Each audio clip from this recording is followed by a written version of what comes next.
সবাই ভোজন রসিক মানুষের, বিশেষ করে ইফতারে আমরা সবাই একটু আমাদের রুচিটা খুব শার্প থাকে। তো আমি চেষ্টা করেছি, আমি ঢাকার মানুষ, ঢাকা ওল্ড টাউনের ঢাকাইয়া আমি।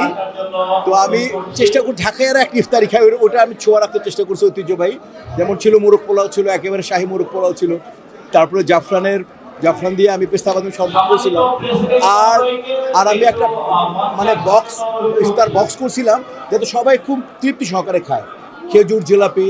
তো সব মিলে আসলে মানুষ ইফতারটা খুব পছন্দ করে, আমাদের মুসলমান আমরা যারা, এবং অনেকে ইফতার পছন্দ করে। তো সেই জায়গায় আমি আপনাদের মাধ্যমে যারা আমাদের ইফতারে সাহায্য করেছে, পৃষ্ঠপোষকতা করেছে, এবং আমাদের সমিতির আমাদের যে আহ্বায়ক ছিল বিয়ে তাইব থেকে আরম্ভ করে পুরো টিম এবং কার্যকরী পরিষদ সবাই অক্লান্ত পরিশ্রম করে এরকম একটা সাকসেসফুল। অনেকে বিদেশে আছেন, তারপরে রোজাতে যে হয় আর কি, রোজাতে অনেকে কিন্তু, যেমন নাইম আমার বন্ধু, বাপ্পা আমার বন্ধু, অনেকে তারাবি পড়ে, অনেকে তারাবি। নাইম বললো, দোস্ত আমি ইফতারের পরে যে আমার যে আনুষঙ্গিকতা আছে নাইমের, ও বলছিল বন্ধু থ্যাংক ইউ ভেরি মাচ।